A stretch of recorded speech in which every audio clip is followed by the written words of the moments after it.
인도네시아 재난안보 차관의 충격 선언에 세계가 술렁였습니다. 미국도 중국도 거부한다. 새벽 2시 보르네오 섬 국가재난실에 비상벨이 울려 퍼지며 전례 없는 결정이 내려졌습니다. 자카르타 세배 면적이 불바다가 된 절체절명의 순간이었죠. 단 100만 루피아. 한국이 내놓은 조건은 상상을 초월했습니다. 더 충격적인 건 이 작은 금액이 만들어낸 나비 효과였어요. 72시간. 이 숫자가 바꿔놓은 모든 것. 도대체 무슨 일이 벌어진 걸까요?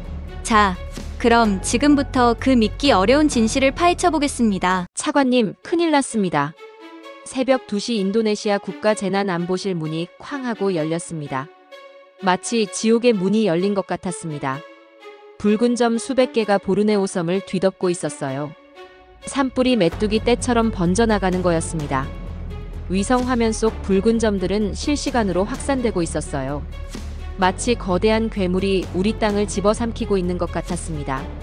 각 점마다 수십 가구가 살고 있다는 걸 생각하면 소름이 돋았어요. 상황실 분위기는 긴박했습니다.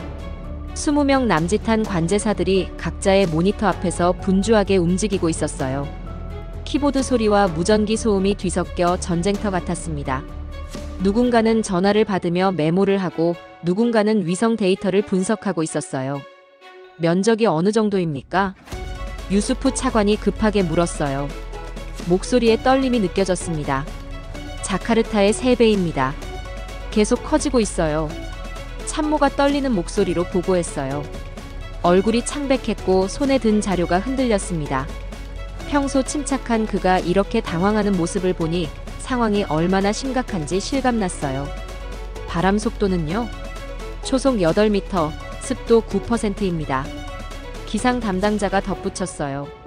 이런 조건에서는 불이 바람을 타고 순식간에 번질 수밖에 없었습니다. 마른 나뭇잎과 강한 바람이 만나면 재앙이 되는 거였어요. 확산 속도가 시속 6km로 민가를 향해 돌진하고 있습니다. 또 다른 관제사가 급하게 외쳤어요. 지도 위에서 붉은 원이 점점 커져가는 모습이 실시간으로 업데이트되고 있었습니다.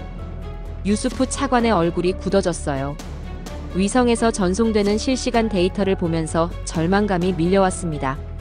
열화상 카메라가 포착한 붉은 점들이 분단위로 확산되어가는 모습은 마치 피가 번지는 것 같았어요. 그는 20년간 재난 관리 일을 해왔지만 이런 규모는 처음이었습니다. 25년 전 아버지를 잃은 그 악몽이 다시 시작되는 건가? 마음속으로 중얼거렸어요. 아버지는 소방관이셨는데 비슷한 상황에서 목숨을 잃으셨거든요. 그때의 악몽이 고스란히 되살아나고 있었습니다. 우리 헬기 몇 대로는 역부족이었어요. 낡은 장비와 거대한 화염의 바다. 너무나 불공평한 싸움이었거든요. 보유한 헬기는 고작 6대뿐이었고 그나마도 20년 된 구형 모델들이었습니다. 물탱크 용량도 1000리터가 전부였어요. 상황이 급변한 건 오전 7시였어요. 회의실 분위기가 한순간에 긴박하게 바뀌었습니다. 모든 사람들이 무전기에 귀를 기울였어요. 긴급 상황. 현장에서 보고합니다. 무전기에서 급박한 목소리가 터져나왔어요. 배경 소음이 심했고 바람 소리가 거칠게 들렸습니다. 현장의 아수라장이 그대로 전해졌어요. 대원 7명 실종. 마을 2곳 전소. 송전선 절단 위험. 상황실이 얼어붙었어요. 스크린에서 구조 요청을 나타내는 파란 점이 깜빡이고 있었습니다. 생명이 위험에 처했다는 신호였어요. 무전기 너머로 들려오는 비명소리와 엔진음. 멀리서 폭발음까지 들렸습니다. 구조대는 어디에 있습니까? 유수프 차관이 다급하게 물었어요. 현장으로 향하고 있습니다만 도로가 차단되어 접근이 어렵습니다. 구조 담당자가 절망적인 목소리로 답했어요. 산불이 주요 도로까지 번지면서 구조대 접근 자체가 불가능해진 거였습니다. 유수프 차관은 주먹을 꽉 쥐었어요. 손톱이 손바닥에 박힐 정도로요. 25년 전 아버지도 이렇게 산불 현장에서 사라졌습니다. 그때 아버지는 소방관이었는데 마지막까지 숲을 지키려다 목숨을 잃으신 거였어요. 숲은 사람이다. 하지만 우리가 지키지 않으면 누가 지키겠느냐? 아버지의 마지막 말씀이 귓가에 맴돌았어요. 그 말씀을 들은 게 벌써 25년 전이었지만 지금도 생생하게 기억났습니다. 아버지는 평범한 소방관이셨지만 사명감만큼은 누구보다 강하셨어요. 창밖으로는 이미 연기가 피어오르기 시작했어요. 바람이 도시 방향으로 불면서 공기가 탁해지고 있었습니다. 시민들도 불안해하기 시작했어요. 소셜미디어에는 연기 사진과 함께 불안감을 토로하는 글들이 올라오고 있었습니다. 그런데 1시간 후 더 절망적인 소식이 들려왔어요. 국제사회의 답변이었습니다. 각국 대사관에서 보내온 공식 문서들을 하나씩 읽어가는데 점점 절망스러워졌어요. 미국 온실가스 감축 로드맵 선압의 시 지원 검토. 중국 일부 삼림 개발권 이양 시 장비 제공. 유럽 연대 성명 발표. 실 배치 장비 없음. 유수프 차관이 책상을 내리쳤어요. 펜꽂이가 넘어지고 서류들이 바닥에 흩어졌습니다. 20년간 쌓아온 인내심이 한순간에 무너져 내렸어요. 우리 숲이 타고 있는데 조건부터 내세운다고? 분노가 치밀어 올랐지만 분노만으로는 아무것도 바뀌지 않았어요. 작전지도 위 붉은 면적이 분 단위로 커져갔습니다. 시간은 없는데 조건만 늘어놓는 현실이 답답했어요. 우린 또다시 흥정의 대상인가? 참모들의 눈빛에서 체념과 분노가 동시에 비쳤어요. 모두 같은 생각을 하고 있었습니다. 이런 식으로는 안 된다는 것을요. 이대로 계속 당하고만 있을 수는 없다. 분명 방법이 있을 거라고 믿었어요. 그런데 바로 그때 상상도 못한 곳에서 희망의 손길이 뻗어올 줄은 몰랐습니다. 비서가 조심스럽게 들어왔어요. 평소와 달리 급한 걸음이었습니다. 얼굴의 급박함이 역력했어요. 차관님, 주인도네시아 한국 대표부에서 긴급 면담 요청해 왔습니다. 유수프 차관은 고개를 들었어요. 한국이라는 나라에서 연락이 올 거라고는 전혀 예상하지 못했거든요. 한국? 무슨 일로? 자세한 건 직접 와서 말씀드리겠다고 하는데 매우 급하다고 하더라고요. 솔직히 기대는 안 했어요. 어차피 다른 나라들처럼 성명서나 몇 마디 하고 끝낼 거라고 생각했거든요. 하지만 그게 인생을 바꿀 만남이 될 줄은 꿈에도 몰랐습니다. 그날 밤 유수프 차관은 오랜만에 아버지 무덤을 찾았어요. 25년 만이었습니다. 자카르타 외곽의 작은 언덕이었어요. 평소에는 조용하고 평화로운 곳인데 오늘은 연기 자욱한 하늘 때문에 분위기가 어둡고 무거웠습니다. 달빛도 연기에 가려져 희미하게만 보였어요. 묘지로 가는 길은 비포장도로였어요. 차에서 내려 걸어 올라가는 동안 25년 전 그날의 기억이 생생하게 되살아났습니다. 아버지의 장례식 날도 이렇게 흐린 하늘이었어요. 그때 15살이었던 저는 아무것도 이해할 수 없었습니다. 아버지, 제가 무엇을 해야 할까요? 무덤 앞에 무릎을 꿇고 조용히 물었어요. 바람이 불어와 나뭇잎들이 바스락거렸습니다. 마치 아버지가 답하려는 것 같았어요. 45살 유수프 라흐만. 재난안보 차관이라는 직책을 맡고 있지만 사실 제게는 더 무거운 짐이 있어요. 아버지의 유산 말입니다. 이 일을 하게 된 것도 이 자리에 있는 것도 모두 아버지 때문이었어요. 단순히 직업을 물려받은 게 아니라 사명을 물려받은 거였습니다. 25년 전 그날도 이런 산불이었어요. 보르네오 남부에서 시작된 산불이 며칠째 번지고 있었습니다. 아버지는 소방관이셨어요. 당시 저는 15살이었죠. 아직 아버지의 일이 얼마나 위험한지도 모르던 나이였습니다. 그저 아버지가 영웅 같아 보였을 뿐이었어요. 숲은 사람이다. 아버지가 늘 하시던 말씀이에요. 저에게는 단순한 격언이 아니라 인생의 철학이었습니다. 나무 하나하나가 누군가의 삶이고 그 삶을 지키는 것이 우리의 사명이라고 하셨죠. 어린 저에게는 이해하기 어려운 말이었지만 지금은 뼈아프게 와 닿아요. 아버지는 특별한 사람이 아니었어요. 평범한 소방관이었습니다. 월급도 많지 않았고 사회적 지위도 높지 않았어요. 하지만 자신의 일에 대한 사명감만큼은 누구보다 강하셨습니다. 위험을 무릅쓰고 타인의 생명을 구하는 것이 자신의 의무라고 생각하셨어요. 그날 아침도 평상시처럼 새벽 5시에 일어나셨어요. 어머니가 준비해 주신 도시락을 들고 소방서로 향하셨습니다. 출근하기 전에 제 이마에 뽀뽀해 주시며 말씀하셨어요. 비나 아버지가 없는 동안 어머니 잘 돌봐드려라. 그게 아버지의 마지막 말씀이었어요. 그때는 평범한 인사말이라고 생각했는데 지금 생각해보면 예감이 있으셨던 것 같아요. 아버지는 마지막까지 숲을 지키려 했습니다.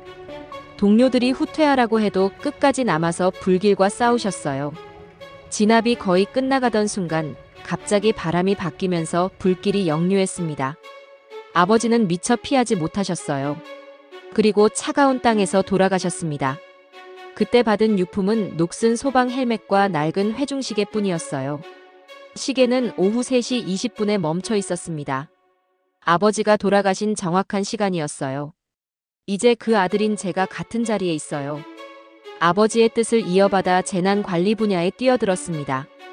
처음에는 복수심이었어요. 아버지를 죽인 산불이 미웠고 그런 재난으로부터 사람들을 구하고 싶었습니다. 하지만 현실은 냉혹했어요. 25년이 지났지만 우리가 할 수 있는 일은 여전히 제한적이었습니다. 장비는 부족했고 예산은 늘 모자랐어요.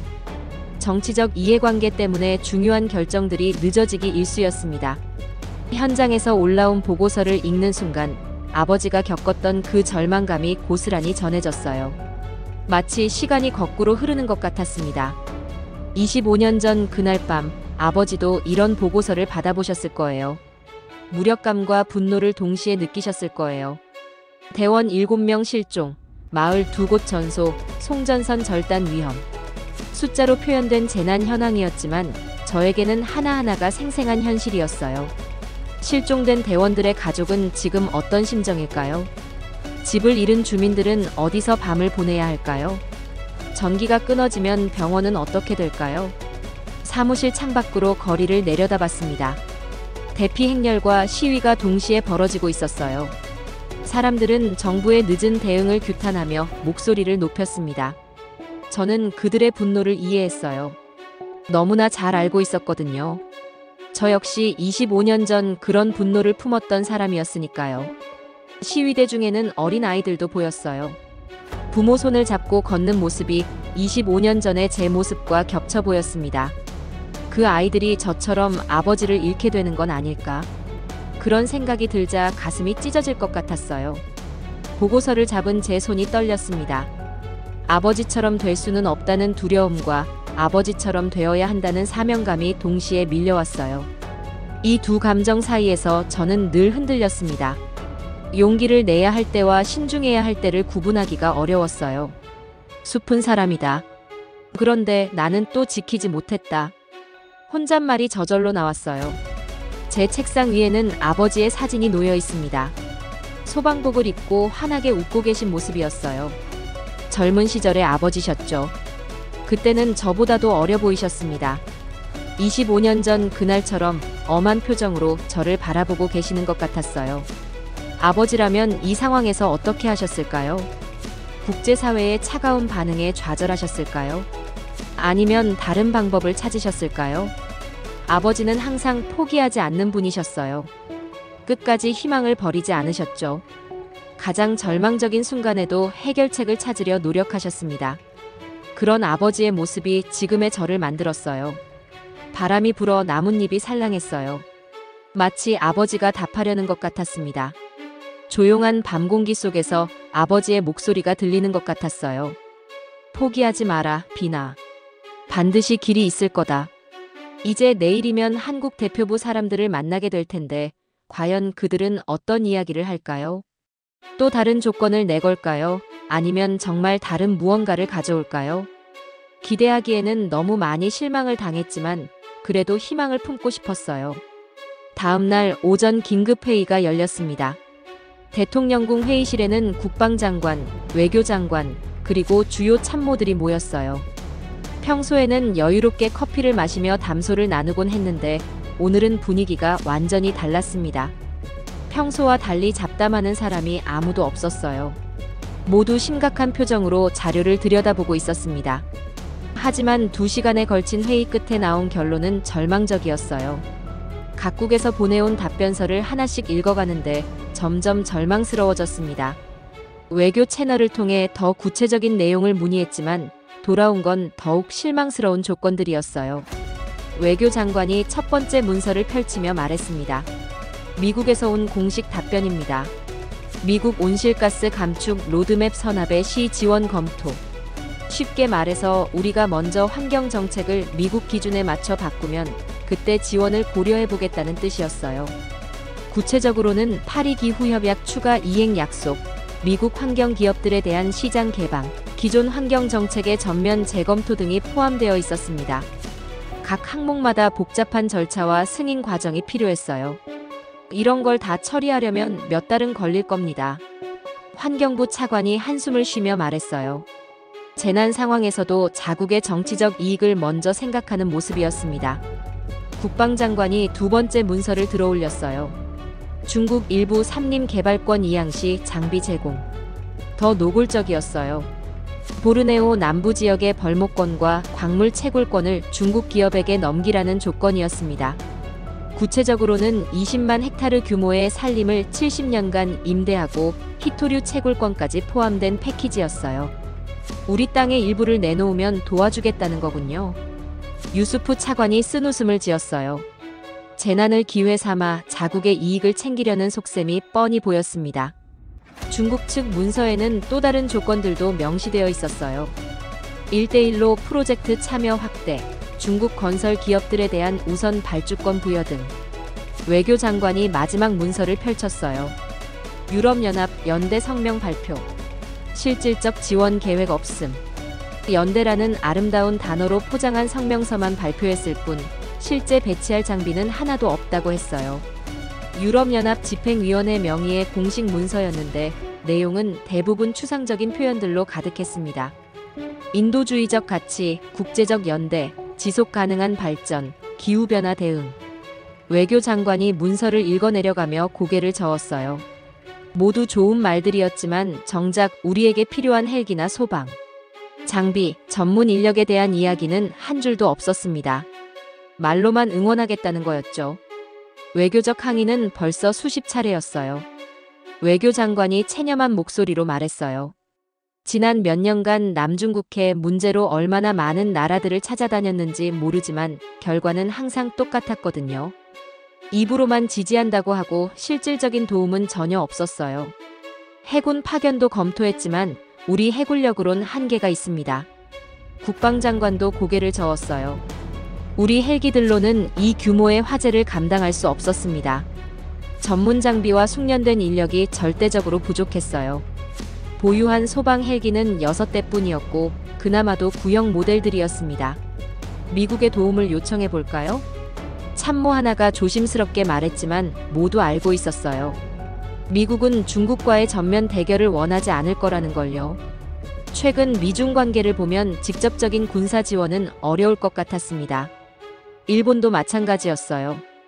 입으로만 비난 성명 내고 끝일 뿐이었습니다. 회의실에 침묵이 흘렀어요. 참모들이 모인 긴급 회의에서 각국의 답변을 공유했는데 회의실 분위기는 점점 무거워졌습니다. 어떤 선택을 해도 우리가 치러야 할 대가는 너무 컸어요. 단기적인 재난 지원을 위해 장기적인 국익을 포기해야 하는 상황이었습니다. 그럼 우리 자체 능력으로는 어느 정도까지 가능한가요? 유수프 차관이 물었어요. 현재 보유한 장비로는 화재 면적의 10% 정도만 커버 가능합니다. 소방청장이 솔직하게 답했어요. 너무나 부족한 수치였습니다. 회의가 끝나고 유수프 차관은 홀로 남았습니다. 창밖으로 보이는 하늘은 연기로 뒤덮여 있었어요. 시민들은 이미 대피를 시작했고 소셜미디어에는 불안감을 토로하는 글들이 올라오고 있었습니다. 정부 대응을 비판하는 댓글들도 점점 늘어나고 있었어요. 이대로 계속 당하고만 있을 수는 없다. 작전지도 위에서 붉은 면적이 분 단위로 커져갔습니다. 위성에서 실시간으로 전송되는 데이터를 보면서 유수프 차관은 혼잣말을 했어요. 시간은 없는데 조건만 늘어놓는 현실이 답답했습니다. 우린 또다시 흥정의 대상인가? 참모들의 눈빛에서 체념과 분노가 동시에 비쳤어요. 모두 같은 생각을 하고 있었습니다. 이런 식으로는 안 된다는 것을요. 하지만 대안이 없었어요. 강대국들의 조건을 받아들이지 않으면 우리는 혼자서 이 재난과 맞서야 했습니다. 오후 2시경 현장에서 더 급박한 소식이 들려왔어요. 바람이 더 강해지고 있습니다. 확산 속도가 시속 8km로 빨라졌어요. 현장 지휘관의 목소리가 무전기를 통해 들려왔어요. 이 속도로는 내일 새벽까지 주요 도시까지 번질 가능성이 높습니다. 시간이 촉박했어요. 더 이상 견딜 수 없었습니다.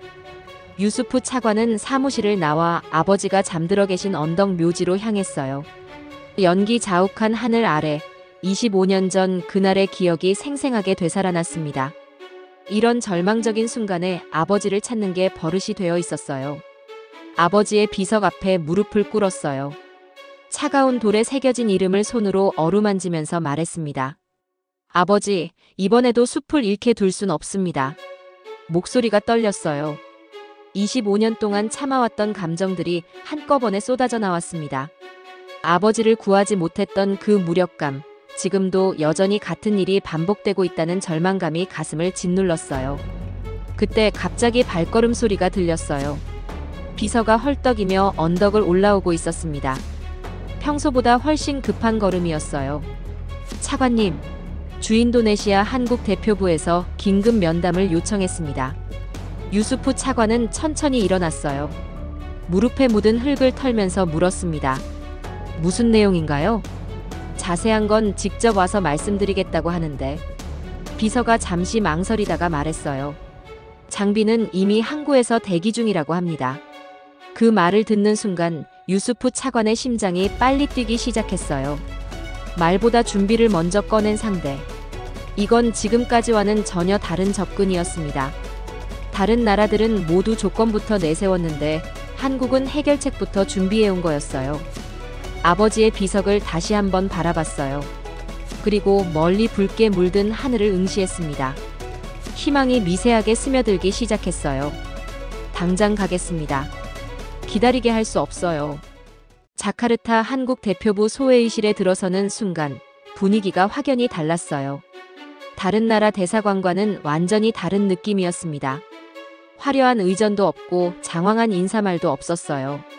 대신 책상 위에는 이미 여러 문서들이 정리되어 있었습니다. 실무적이고 효율적인 접근법이었어요. 한국 실무관은 중년의 차분한 남성이었어요. 외교관 특유의 격식보다는 실무진의 효율성이 느껴지는 사람이었습니다. 준비한 문서를 제 앞에 놓으면서 담백하게 말했어요. 구체적인 제안서입니다. 검토해 보시기 바랍니다. 문서를 펼쳐보는 순간 저는 깜짝 놀랐어요. 이런 디테일한 계획을 언제 준비했을까 싶을 정도로 구체적이었거든요. 분명히 우리가 지원 요청을 한 것은 어제 오늘 일인데 이 정도 준비를 하려면 최소한 며칠은 걸릴 일이었어요. 한국 측이 얼마나 미리 준비하고 있었는지 알 수 있었습니다. 첫 번째 항목부터 놀라웠어요. 대형 산불 진압 헬기 2대, 물탱크 용량 3,000리터. 이건 우리가 보유한 헬기보다 거의 3배 큰 규모였습니다. 게다가 최신 진압 장비까지 탑재되어 있다고 했어요. 자동 물 분사 시스템, 연기 차단 필터, 야간 작업용 조명까지 완비되어 있었습니다. 두 번째는 열영상 드론 20기의 위성 기반 조기 경보 소프트웨어 라이선스까지. 드론은 야간에도 정확한 여론 탐지가 가능한 최신 모델이었어요. 조기 경보 시스템은 화재 확산을 미리 예측해서 선제적으로 대응할 수 있게 해주는 핵심 기술이었습니다. 세 번째 항목을 보고 더욱 놀랐어요. 현장 정비팀 1개 중대는 3주 교대로 운영한다는 계획이었습니다. 이건 단순히 장비만 빌려주는 게 아니라 운영 인력까지 포함한 패키지 지원이었어요. 정비팀이 있어야 헬기와 드론을 지속적으로 운용할 수 있었거든요. 네 번째 항목은 운용과 안전 교육 패키지 6주 과정이었어요. 우리 인력들이 새로운 장비를 제대로 다룰 수 있도록 체계적인 교육까지 제공한다는 거였습니다. 이론 교육뿐만 아니라 실습 과정까지 포함되어 있었어요. 그런데 가장 놀라운 부분은 마지막에 있었어요. 행정상 임차료 표기가 100만 루피아로 되어 있었습니다. 우리 돈으로 치면 대략 8만 원 정도. 이 정도 규모의 장비와 인력 지원에 비하면 거의 무료나 다름없는 금액이었어요. 헬기 한 대만 해도 시장가로는 수십억 원짜리인데 말이에요. 한국 실무관이 차분한 목소리로 설명을 이어갔습니다. 장비는 따나중 프리포트 항에 대기 중입니다. 이미 준비가 끝난 상태라는 뜻이었어요. 다른 나라들은 조건 협상부터 시작하는데 한국은 이미 실행 단계에 들어가 있었던 거예요. 이런 신속함은 처음 경험해보는 것이었습니다. 정말 이미 도착해 있다는 말씀인가요? 제가 확인차 물었어요. 네, 어제 밤에 도착했습니다. 언제든 운용 가능한 상태로 대기하고 있어요.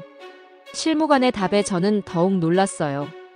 우리가 지원을 요청하기도 전에 이미 준비를 시작했다는 뜻이었거든요. 서류상 임차료는 100만 루피아로 표기됩니다. 입금 즉시 동일 금액을 귀국 산림복구기금으로 환원합니다. 저는 그 말을 이해하는데 잠시 시간이 걸렸어요. 돈을 받고도 그 돈을 다시 우리에게 돌려준다는 뜻이었거든요. 실질적으로는 무상 지원이지만 양국 모두 체면을 살릴 수 있는 방식이었습니다. 실무관이 계속 설명했어요. 양국 간 협력에는 항상 공식적인 절차가 필요하다는 거였습니다. 완전한 무상 지원은 오히려 양쪽 모두에게 부담이 될 수 있다고 했어요. 이런 방식으로 하면 우리는 자존심을 지킬 수 있고 한국도 국내 절차를 원활하게 진행할 수 있다는 설명이었습니다. 비서가 휴대폰을 들어 보였어요. 입금 알림이 떠 있었습니다. 한국 측에서는 이미 모든 준비를 마친 상태였던 거예요. 진짜로 말보다 행동에 앞서는 사람들이었어요. 이런 신속함과 효율성은 정말 인상적이었습니다. 한국 실무관이 전액 환원 스텝이 찍힌 영수증 4본을 건넸어요. 모든 절차가 투명하게 공개되어 있었습니다. 숨겨진 조건이나 뒷거래 같은 건 전혀 없었어요. 오히려 모든 과정을 투명하게 공개해서 의혹의 여지를 없애려는 노력이 보였습니다. 혹시 다른 조건이나 요구사항은 없는 건가요? 저는 여전히 믿기 어려워서 다시 한번 확인했어요. 전혀 없습니다. 다만 한 가지 부탁이 있다면. 실무관이 잠시 말을 멈췄어요. 드디어 조건이 나오나 싶었습니다. 이 장비들로 귀국의 숲과 국민들을 잘 지켜달라는 것뿐입니다. 그 말을 듣는 순간 가슴이 뭉클해졌어요. 조건이 아니라 당부였던 거예요. 저는 숨을 고르며 말했어요. 우린 값이 아니라 시간과 선택권을 받았습니다. 그 순간 깨달았어요. 다른 나라들은 조건을 걸어왔지만 한국은 해결책을 가져온 거였습니다. 차이가 이렇게 클 줄은 몰랐어요. 이것이야말로 진정한 국제협력의 모습이라는 생각이 들었습니다. 따나중 프리포트 항구에서 벌어진 장면은 정말 장관이었어요. 새벽 6시부터 항구에는 사람들이 모여들기 시작했습니다. 소문이 퍼진 거였어요. 한국에서 온 특별한 선물이 도착한다는 이야기가요. 은빛 헬기 2대가 대형 트레일러에서 내려오자 항구에 있던 시민들이 휴대폰을 꺼내 촬영하기 시작했어요. 소셜미디어에는 실시간으로 영상들이 업로드됐습니다. 해시태그도 생겨났어요. 100만 루피아 기적, 한국 형제, 은빛 날개 같은 키워드들이 트렌딩에 올랐습니다. 헬기들은 우리가 보유한 것보다 거의 2배 크기였어요. 동체에는 한국어와 인도네시아어로 우정이라는 글자가 새겨져 있었습니다. 물탱크도 3,000리터나 되어서 한 번에 훨씬 많은 물을 실어 나를 수 있었어요. 진압 효율성이 크게 향상될 거라고 생각했습니다. 더 놀라운 건 헬기에 탑재된 최신 장비들이었어요.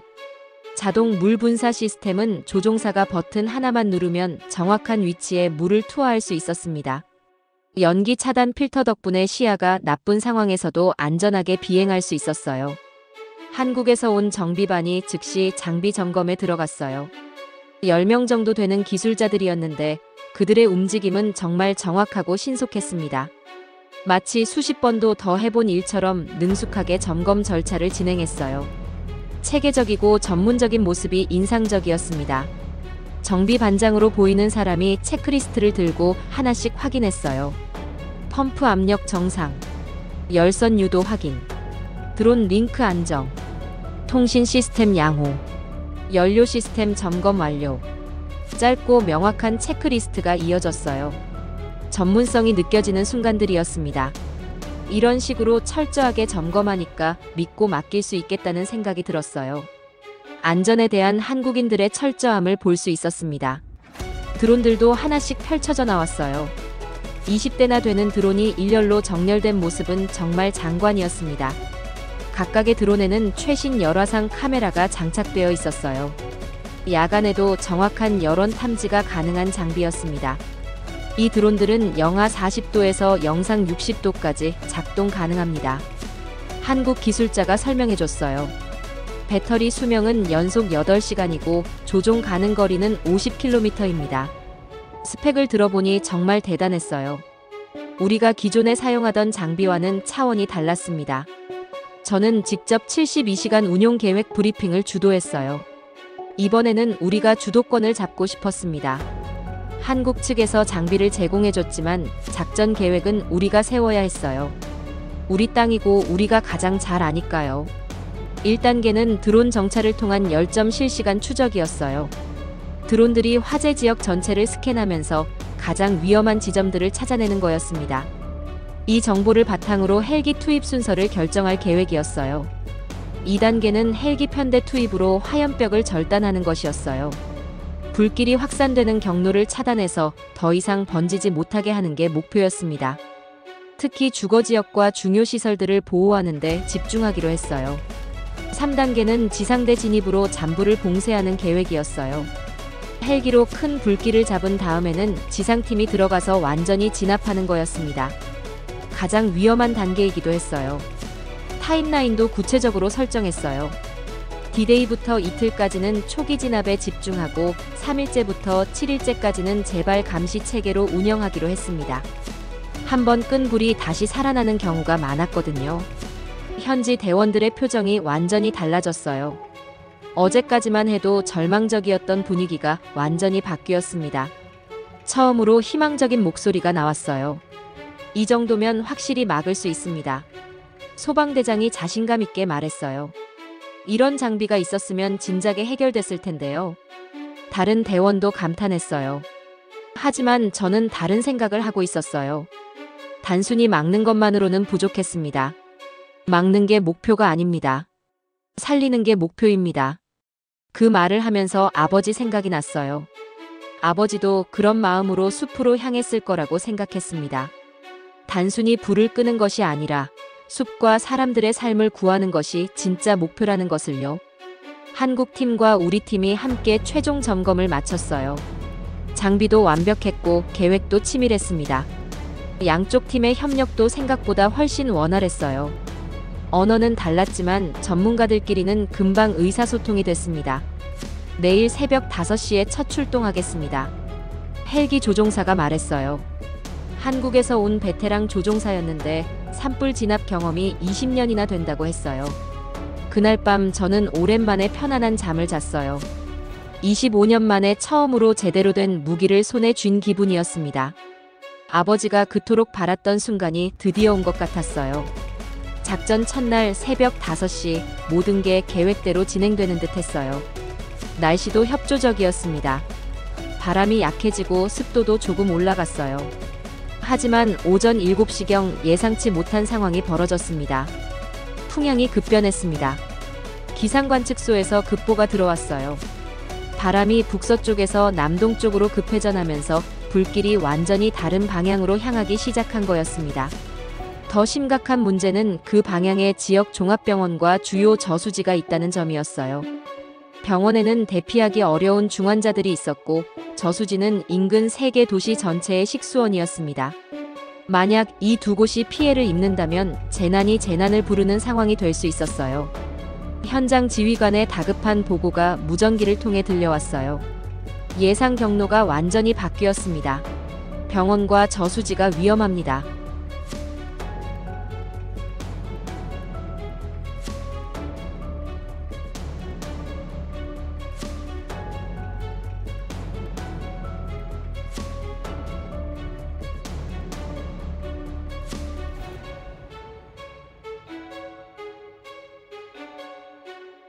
우리 기존 헬기보다 훨씬 빨랐어요.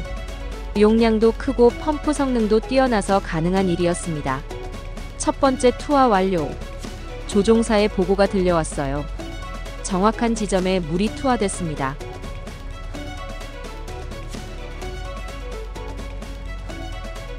과학기술과 국제협력이 만들어낸 기적이었어요. 지금이 창입니다. 라인 고정.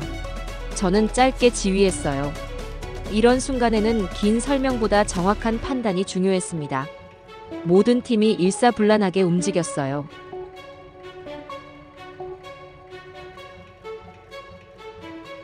믿을 수 없습니다. 정말 효과가 있어요. 현장 지휘관이 흥분해서 보고했어요. 드론의 정확한 정보와 헬기의 정밀한 투하가 만들어낸 결과였어요.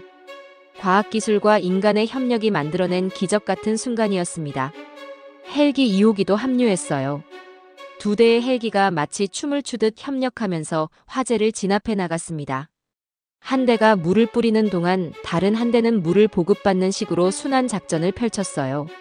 완벽한 팀워크입니다. 관제사가 감탄했어요. 정말로 그랬습니다. 두 나라 사람들이 하나가 되어 움직이고 있었어요. 지상팀도 투입됐어요. 헬기가 큰 불길을 잡은 지점부터 진입해서 잔불을 정리하기 시작했습니다. 위험했지만 누군가는 해야 할 일이었어요. 소방대원들의 용기에 감사했습니다. 오후 2시경 드디어 결정적인 순간이 왔어요. 병원 진입로 확보 완료. 저수지 주변 화재 진압 완료. 연이어 좋은 소식이 들려왔어요. 결과는 완벽했어요. 병원과 저수지, 그리고 주거지가 모두 보존됐습니다. 중환자들을 대피시킬 필요도 없었고 식수원도 안전하게 지켜낼 수 있었어요. 무엇보다 중요한 것은 대피자들의 인명피해가 단 한 명도 없었다는 점이었습니다.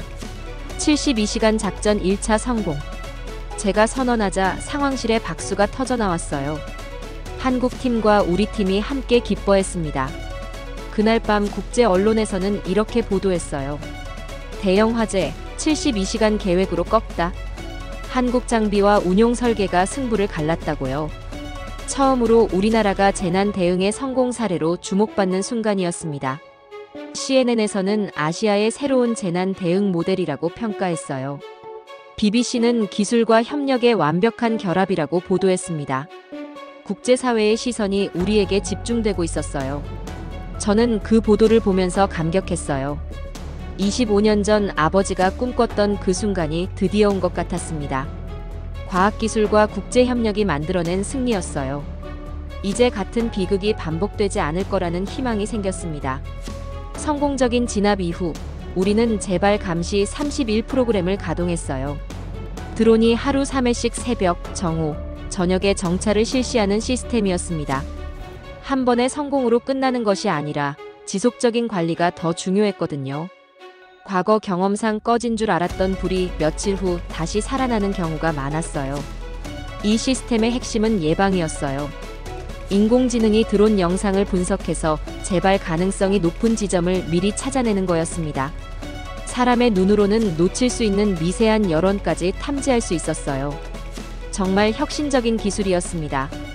더 큰 성과는 따로 있었어요. 이번 협력을 계기로 한국과 인도네시아가 주도하는 아시아 산림방제 동행 이니셔티브가 출범한 거였습니다. 우리의 성공 사례를 본 다른 나라들이 관심을 보이기 시작했어요. 첫 번째로 말레이시아에서 연락이 왔어요. 말레이시아도 매년 비슷한 산불 문제를 겪고 있었거든요. 보르네오 북부 지역에서 발생하는 산불 때문에 늘 골머리를 앓고 있었습니다. 인도네시아의 성공 사례를 우리나라에도 적용할 수 있을까요? 말레이시아 환경부 장관이 직접 전화를 걸어왔어요. 태국과 필리핀도 뒤를 이었어요. 태국은 북부 지역의 산불 문제를, 필리핀은 화산 폭발로 인한 재난 대응에 관심을 보였습니다. 이 나라들이 1차로 이니셔티브에 합류했어요. 이니셔티브의 핵심은 상호 지원 체계였어요. 한 나라에서 대형 재난이 발생하면 다른 회원국들이 즉시 장비와 인력을 지원하는 거였습니다. 복잡한 외교 절차나 조건 협상 없이 말이에요. 이것이 바로 100만 루피아 정신의 확산이었습니다. 한국은 이 모든 과정에서 핵심적인 역할을 했어요. 기술과 장비를 제공할 뿐만 아니라 교육과 훈련까지 담당했습니다. 하지만 결코 주도하려 하지 않았어요. 항상 파트너십을 강조했습니다. 몇 달 후 쿠알라룸푸르에서 아세안 산림방제 포럼이 열렸어요. 각국의 재난관리 책임자들이 모인 자리였습니다. 저는 인도네시아 대표로 참석해서 우리의 경험을 공유할 기회를 얻었어요. 포럼 회장은 꽉 차 있었어요. 동남아시아뿐만 아니라 다른 지역에서도 관심을 보이고 있었습니다. 제가 전하고 싶었던 메시지는 분명했어요. 강대국은 조건을 말했고 한국은 일정을 내놨습니다. 청중들이 깊이 공감하는 모습이 보였어요. 모두 비슷한 경험을 했을 거라고 생각했습니다. 위기 상황에서 도움을 요청했지만 조건부 지원만 받았던 경험들 말이에요. 서류엔 100만 루피아가 찍혔지만 우리 계좌엔 복구기금으로 다시 들어왔습니다. 우리가 받은 건 숲을 되살릴 72시간이었습니다. 그 순간 제가 깨달은 것은 진정한 협력의 의미였어요. 서로를 이용하려는 관계가 아니라 함께 문제를 해결하려는 관계 말이에요. 주고받는 관계가 아니라 함께 만들어가는 관계였습니다. 연설이 끝난 후 여러 나라 대표들이 저에게 다가왔어요. 구체적인 협력 방안을 논의하고 싶다는 거였습니다. 우리의 경험을 자국에도 적용해보고 싶다고 했어요. 한국의 접근법이 정말 인상적입니다. 싱가포르 대표가 말했어요. 조건 없는 지원이라는 게 정말 가능한 건가요? 미얀마 대표가 궁금해했어요. 가능합니다. 우리가 증거예요. 제가 확신에 차서 답했어요. 그날 저녁 특별한 발표가 있었어요. 한국 정부에서 아시아 재난 대응 협력 기금을 신설한다는 소식이었습니다. 100억 원 규모의 기금으로 아시아 각국의 재난 대응 능력을 강화하겠다는 계획이었어요. 이 기금은 조건 없이 운영됩니다. 한국 대표가 강조했어요. 오직 재난으로 고통받는 사람들을 돕는 것이 목적입니다. 회장의 박수가 터져 나왔어요. 진정한 리더십이 무엇인지 보여주는 순간이었습니다. 포럼이 끝나고 저는 깊은 감동을 받았어요. 100만 루피아로 시작된 작은 협력이 이렇게 큰 변화를 만들어낼 줄은 몰랐거든요. 이제 아시아 전체가 하나의 공동체가 되어가고 있었습니다. 그날 밤 호텔에서 아버지 생각을 했어요. 아버지가 꿈꿨던 세상이 조금씩 현실이 되고 있었습니다. 숲을 지키는 일이 더 이상 혼자만의 싸움이 아니었어요. 이제 모든 나라가 함께 하는 일이 되었습니다. 아버지, 정말 감사합니다. 창밖으로 보이는 쿠알라룸푸르의 야경을 바라보며 혼잣말을 했어요. 아버지의 희생이 헛되지 않았다는 생각이 들었습니다.